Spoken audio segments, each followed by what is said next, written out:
Welcome back, friends. It is the first reading of December.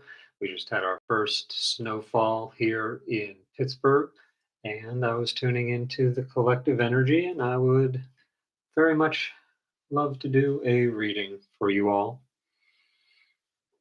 So there might be something in this message that's for you, or there might be something in here that's for someone else. Either way, I'm glad you're here. And so, if there is a question on your mind or a situation weighing on you that you would like some insight into, let's think about that as we take 3 deep breaths in through the nose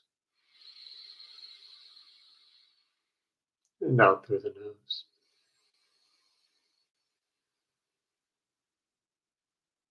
Breathing in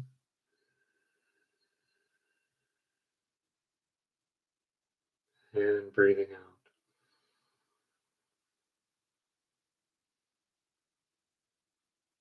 And last time, breathing in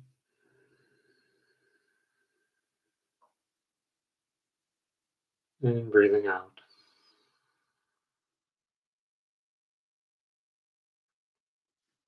So, time I'm recording this, Mercury retrograde has ended. Mercury has stationed direct. And so there might be some more communication coming through. Things that might have seemed stalled are now picking up. And what else wants to come out? What does the collective need on this snowy tarot Tuesday?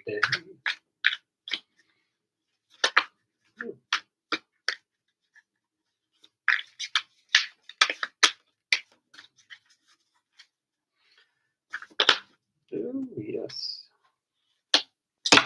Oops. All right, we might play with those later, but these were the ones that definitely wanted to come out in order. Haha, we've got the Fool, New Beginnings, and with Mercury stationing direct, what a better time to start something. If there was a project that was delayed, now might be the time to look into that. Uh, or the looking in might be something that is an internal looking into. In the last couple readings, there was a lot of fire energy, a lot of wands coming up. And that's all about tapping into that magic that we have. And we've got the wands here, the 3 of Wands. And we've got this character who is surveying the land. They've got these ships down here, and those ships are either going out to explore or they're coming back with information. And this could be a very literal thing. Maybe you're leaping off a known place into some kind of unknown place. We might even say that this is a similar hill or mountain that these characters are on. And it could be very literal. It could be a move. Wands represent movement and eagerness, so it might be a physical move. But the way I see this, and with the 6 of Swords here popping up at the end, this feels more like an internal surveying of your inner landscape, your emotions. This came up recently as well, and it could be, like I was saying before, that journey in a more literal sense, like going from one place to another. Maybe you're moving, maybe you're changing jobs or positions within the job. But the way that these cards have come out leads me to believe this is more of a metaphysical exploration and internal exploration. And one of the ways that I like to interpret this card is that you could be any one of these characters. Maybe you're the ferryman carrying others across. Maybe you're one of the people being carried across. And that's all I want to say about that. I am curious to see what this other stack of 2, 4, 6. Yeah, let's get into this and we'll just see what came out here. Chariot in reversed, Knight of Wands, Queen of Pentacles, Ace of Pentacles, Knight of Pentacles, Two of Wands reversed, and Ten of Pentacles, excuse me. We've got another large spread here, so let me just kind of take this all in.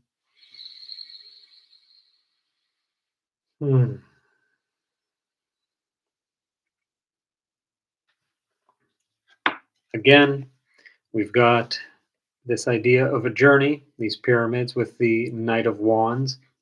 This is all about eagerness, that inner fire kind of almost left untended, letting it go wild without the king influence. We've got the Queen of Pentacles here, so maybe she'll lend some grounding to that. I skipped over the Chariot in reverse. Chariot's all about control, about willpower, and if we are taking this to be an internal exploration, then that's not always something that we can will ourselves into. We can't will ourselves to stop being sad, for instance. We can't will ourselves to surrender to the divine abundance being offered to us. That's something that we have to do nothing in order to receive. It's very opposite to our young Western culture of doing and productivity. And we might be able to take the advice here of the Queen of Pentacles to be in your element, in your nature. Now, like I said, it snowed here, and I don't know what the weather's like where you're tuning in from, but I did go for a walk in the woods yesterday, and I was reminded of that John Muir quote. I think that's how it's pronounced, how his name's pronounced. Uh, in every walk with nature, one gains far more than he loses, something like that. And the invitation here with lots of pentacles here. There might be the most. 1, 2, 3, 4. 1, 2, 3. Yeah, the pentacles here are a feature of this spread. We'll say there's more pentacles here than any of the others, any of the other suits. This could be someone who is coming into your life. It's not necessarily a woman, but it might be someone who has those kinds of nurturing, creative, expressive yin qualities within them that you might learn how to become more grounded, more present. That's kind of the idea that I'm getting here, that these pentacles represent in this reading, the idea of presence. We're going to skip over the Ace of Pentacles, but briefly, this is just divine providence, gifts being offered, the literal hand of God offering you, yes, money, but also material stability, and that idea that even though you can't uh, see God, or it might be a struggle to define God, that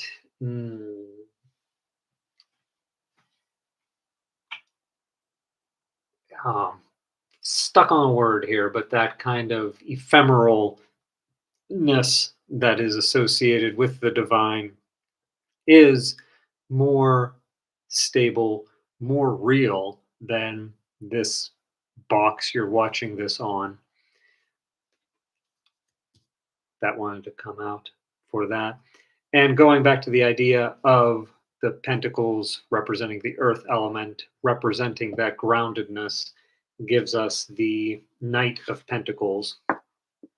And just compare that with the, how am I going to do this?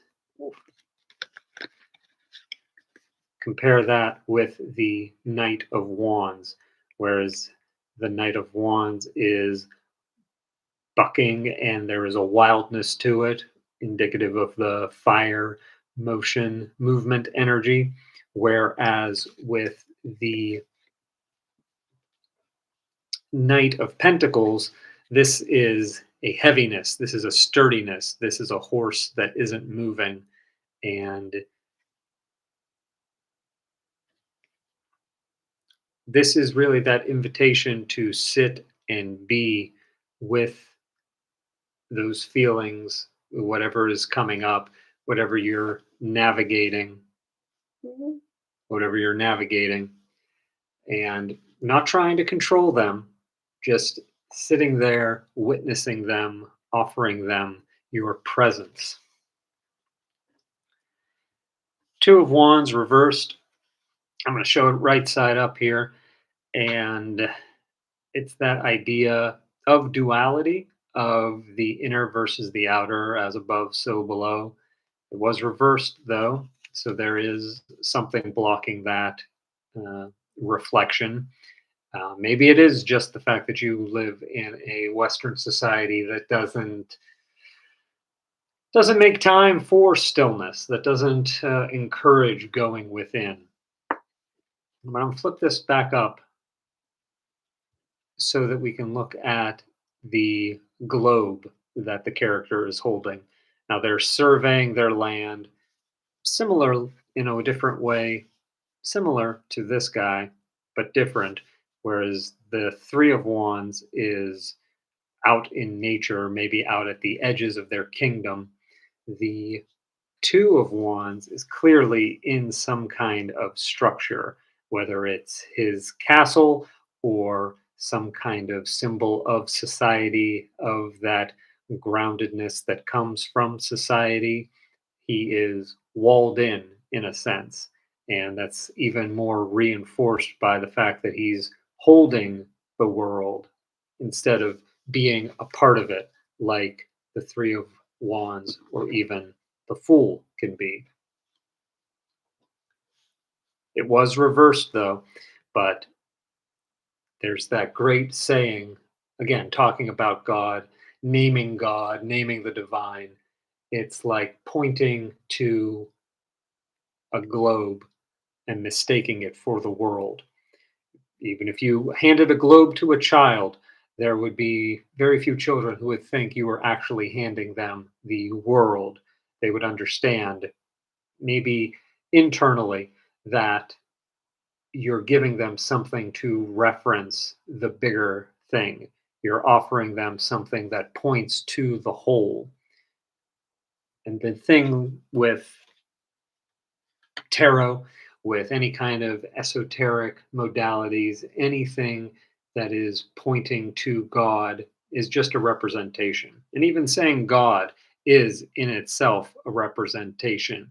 It's an arrangement of a few letters that speaks to something that is greater, that is undefinable. I believe there is a Taoist poem phrase that goes something like, the name which cannot be named is the true name. And it kind of calls into the idea, the absurdity of trying to define something that predates language. It was reversed though, so that just makes me think that there's something blocking your ability to see that. Maybe it is the control. We've got the Chariot and the Two of Wands, excuse me, one right on top of each other, and they're both reversed. Those are the only reversed ones. Wow, look at that. That's interesting. Um, hmm.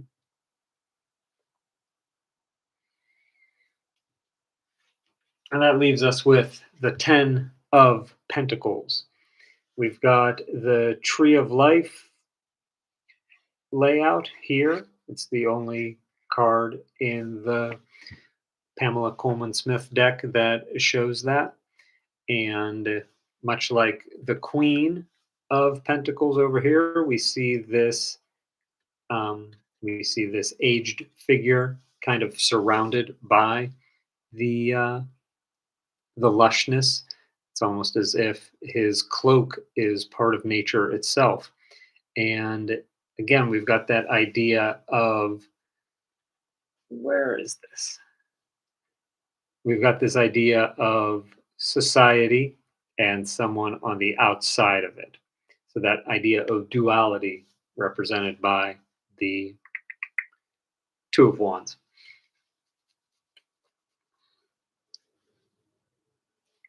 The people in society are going about their day, having their conversations, talking about things that are very important to them, unaware that this wise old wizard sits by the side of the road. The only people that are aware are the child here, kind of peeking, and these dogs. The, again, two, the idea of duality, and with the two people talking here. Oh, we've got the dog on the Fool card as well. Interesting. Maybe you have a dog. Maybe you're thinking of getting a dog. Maybe your journey is to get a dog.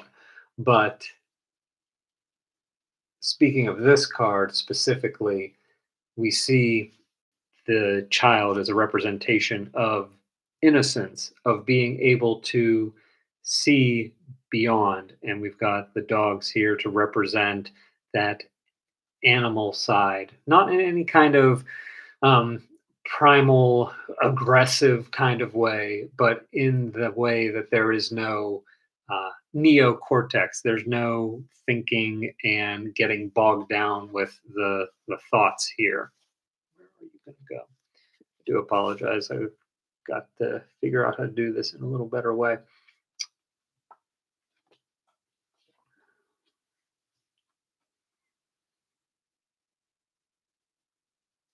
This is the Fool at the end of this journey. Tens are all about completions. We start here with the Fool and begin surveying our inner landscape.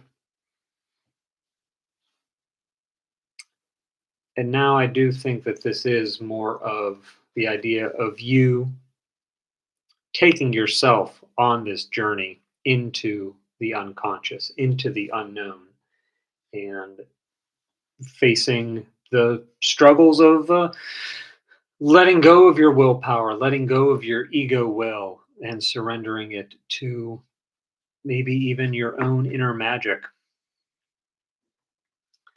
or the presence that comes with stillness. You're being offered a gift. Maybe that gift is the stillness. If you're able to be still, and you're able to move beyond the idea of duality, of seeing all of us as connected, as a unified whole, then you get all the gold stars.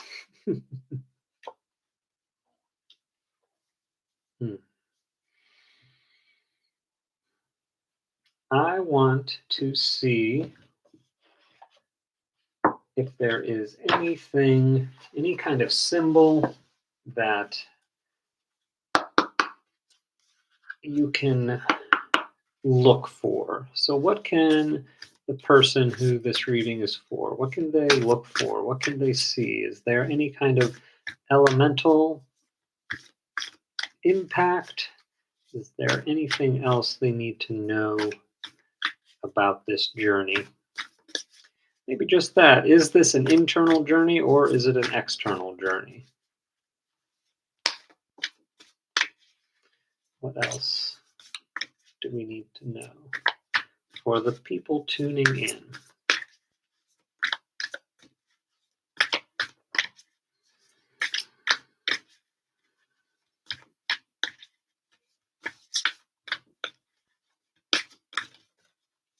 You want to come out? Took you long enough, but I'm glad that you're here. Message 33. We got the Three of Wands here. So maybe there's a message for you. There's a message trying to come through. Maybe this is the message. Maybe you are waiting for a message. Maybe you're sending a message with Mercury.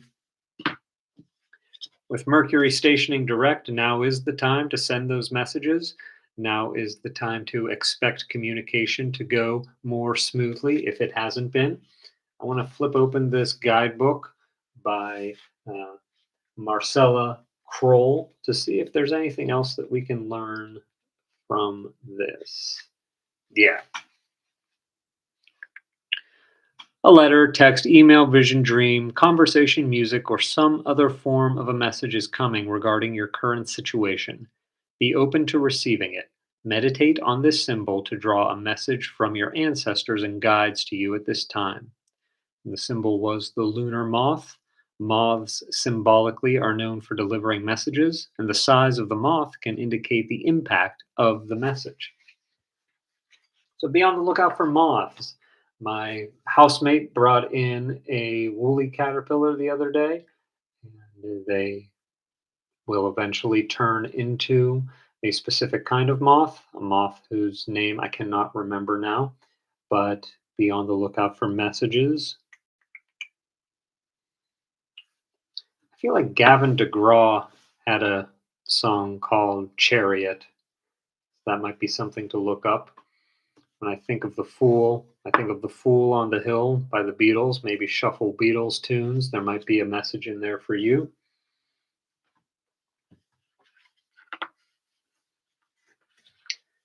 We'll close this with, as always, a message from my boy Hafiz. So, if there was a way that we could summarize this reading for the folks tuning in, what could that be? What's a way to summarize this so that, is it you? We'll see if you want to come out. What's a way of summarizing this so the folks at home watching this know with clear cut knowing that this is for them? Or maybe what's the message? What is the message that they are looking for?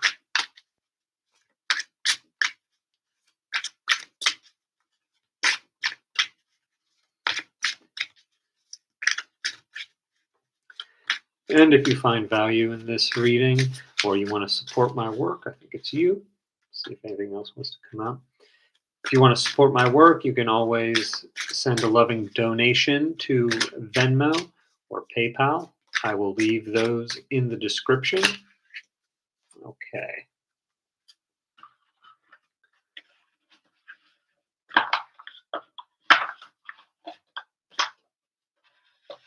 So we have Kindle Love, number 8, and Receive Your Blessings, number 6. I believe 6 popped out first, and we'll read that first since it's also in numerical order. Receive your blessings.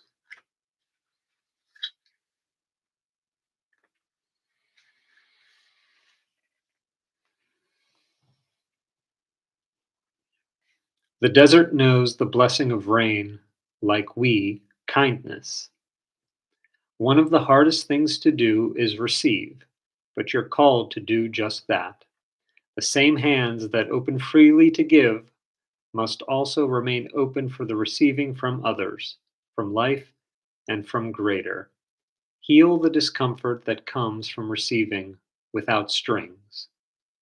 Be vulnerable and allow the goodness to flow toward you without suspecting costs. You are worth every good and beautiful thing this world can serve up to you.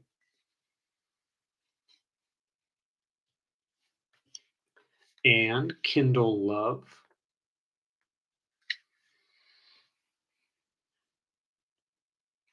The eye and body, a sacred candle, tenderness and compassion ignites. It is in your best interest to be very tender with yourself, to forgive, understand, and adore the complex wonder that you are. When you kindle loving compassion inwardly, you also radiate it outwardly, and life begins to respond to that choice. The cells in your body and the very cells of the air are compelled by that energy, creating a love vortex. And love is a lot like acid, dissolving everything that is unlike itself.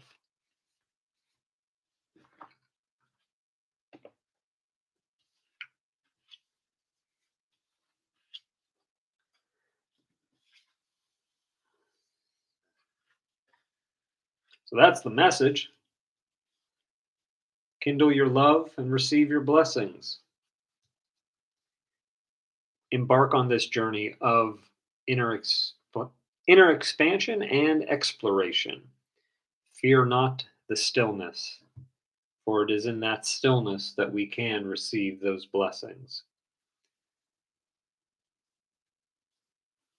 How many times have you had an epiphany while you were taking a shower or doing the dishes? Very seldom do we arrive at the solution when we're thinking about it.